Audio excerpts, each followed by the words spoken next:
नमस्कार, सादर जय जिनेंद्र। क्षमा ब्रेकिंग जैन न्यूज प्रतिदिन प्रातः, दोपहर एवं रात्रि में देश भर से संपूर्ण जैन समाज से संबंधित सही और सकारात्मक समाचारों के लिए देखना और सुनना न भूलें। साथ में आपसे विनम्र निवेदन है कि यदि आपने इस चैनल को सब्सक्राइब नहीं किया है तो कृपया अवश्य कीजिए और शेयर और लाइक करके धर्म प्रभावना में सहयोगी एवं सहभागी बनिए।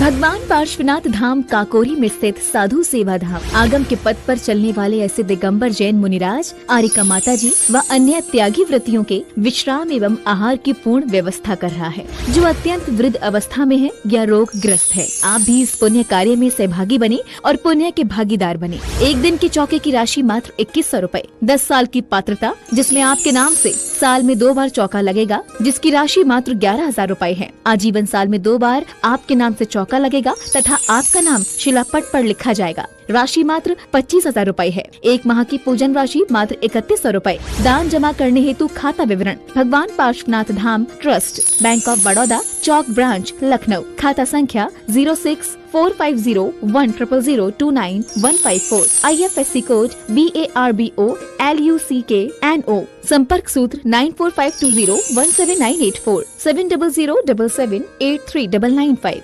आचार्य महाराज मिले। आपको मालूम आपके आचार्य महाराज कितने महान हैं? वो आचार्य महाराज आचार्य विद्यासागर महाराज जी की पूरी प्रतिछवि ही नहीं, साक्षात आचार्य विद्यासागर महाराज ही हैं।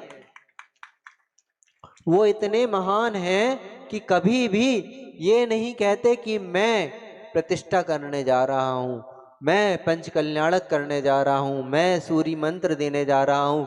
मैं का संबंध उनके पास नहीं है। वो कहते हैं कि आप लोग पंचकल्याणक करेंगे तो हमें भी देखने का अवसर प्राप्त होगा।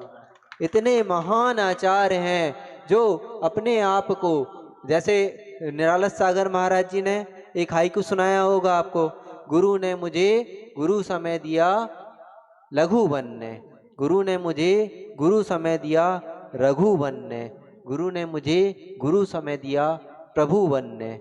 ये आचार्य महाराज का हाइकू है। उसमें अंतिम की लाइन में 2 प्रकार से उनने चेंज किया था, रघु बनने और लघु बनने।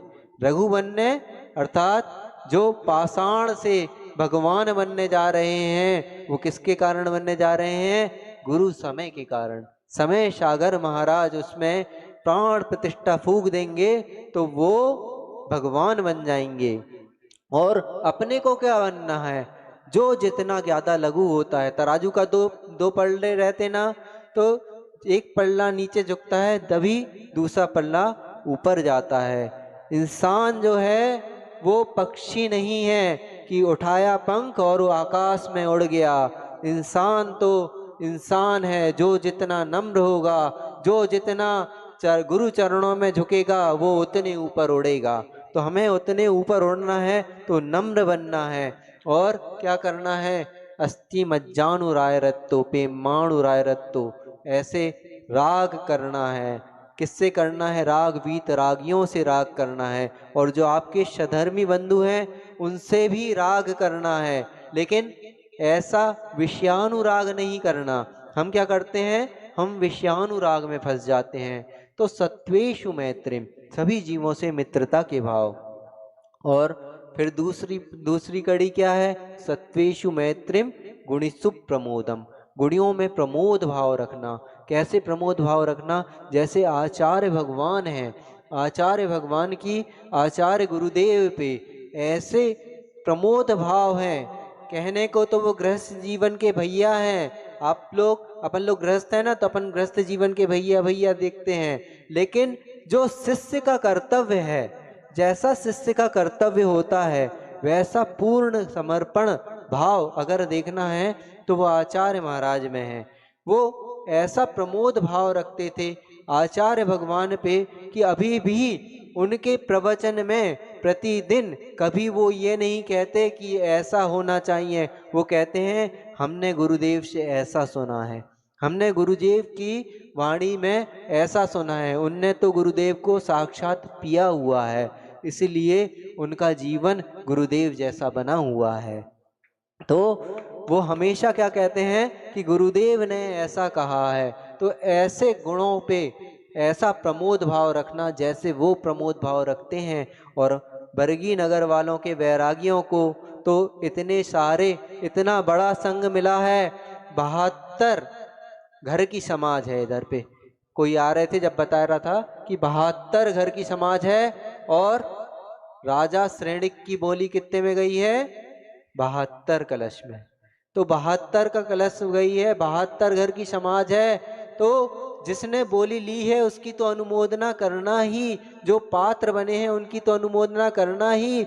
लेकिन 72 घर में कोई भी घर ऐसा ना रहे जहाँ किसी भी साधु के चरण ना पड़ पाए। सभी लोग राजा श्रेयांश बन के आहार दान का लाभ लें। ऐसा बरगी की समाज प्रयास करेगी कि हम लोग सभी राजा श्रेयांश बनेंगे और भगवान को अपने घर में बुलाएंगे।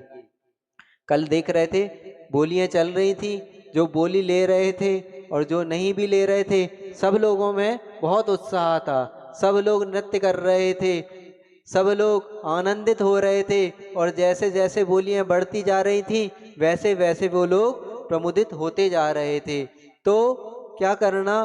क्लिष्टेषु जीवेशु कृपा परत्वम। जो दीन दुखी जीव हैं, जब कोई छोटा पंच कल्याणक भी होता है तो उसमें क्या होता है? किमिच्छिक दान दिया जाता है। किसको दिया जाता है? सभी जीवों को। कोई भी छोटा सा जिन उत्सव होता है तो उसमें भी किमिच्छिक दान दिया जाता है सभी जीवों को। ऐसा नहीं कि अपने जो अपने वाले हैं उनको बस दिया जाए। जो भी क्लिष्टेषु जीवेशु कृपा परतम, जो भी जीव क्लिष्ट में हैं, दुखी हैं, उन पे करुणा भाव रखना, ये भी एक भाव है। और चौथा भाव है माध्यस्थ भावम विपरीत वृत्तौ। जो अपने से विपरीत चल रहा है, जो अपने से विपरीत है, बार बार मनाने पे भी नहीं मान रहा, उसके प्रति बरगी को के वासियों को बैर नहीं रखना। उनके प्रति क्या रखना है? माध्यस्थ भाव रखना है। उनके प्रति माध्यस्थता का भाव रखना है। कोई बात नहीं, आज नहीं आया धर्म पे, लेकिन कल आ जाएगा। और जो व्यक्ति धर्म पे आ गया है, जैसे दूध ने परिणमन करवा लिया नीर को, तो हमें भी जो हमारे पास आ गया, जो जैन धर्म को जिसने स्वीकार कर लिया, उसको जैन बनाते हुए चलना है। सबको साथ में लेके हमें इस उत्सव को सानंद संपन्न करना है। तो तीसरा पद क्या था? क्लिष्टेषु जीवेशु कृपा परत्वम।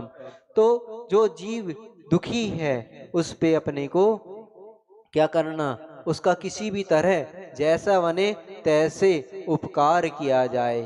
तो अपने आचार्य महाराज कैसा उपकार करते हैं? एक पंच कल्याणक हुआ है जबलपुर के दक्षिण दिशा में, जिसका नाम है बरगी नगर में होना है। और एक पंच कल्याणक हुआ था जबलपुर के उत्तर दिशा में पनागर नगर में, नाथ भगवान की नगरी, शांति प्रभु की नगरी पनागर में एक व्यक्ति आया आचार्य भगवान के पास। सागर के निवासी थे वो। सागर के निवासी शायद लाडो साड़ी वाले आए थे, और उनको क्या था? 4th स्टेज का कैंसर था। डॉक्टरों ने तो हाथ खड़े कर दिए थे। 4th स्टेज का कैंसर क्या होता है? जब कोई ट्यूमर बन जाता है और वो विकसित होता जाता, और वो आपके शरीर के अन्य भाग में भी प्रभावित कर जाता है। जिस अंग में हुआ दूसरे अंग में भी हो जाता है। उनको लंग्स में भी फैल गया था, और शायद पैनक्रियास में भी था। 4th स्टेज का कैंसर था उनको। और वो आए आचार्य महाराज के पास, और आचार्य महाराज की जो नजरें हैं ना, वो सामान्य नजरें नहीं हैं। जैसे आचार्य भगवान विद्यासागर महाराज थे, उनने कैंसर को केसर बना के मुझको यहाँ बिठाल दिया, ऐसे ही आचार्य भगवान समय सागर महाराज की नजरें हैं। उन्होंने उनको अच्छे से आशीर्वाद दिया और कहा ठीक है, इलाज चल रहा है।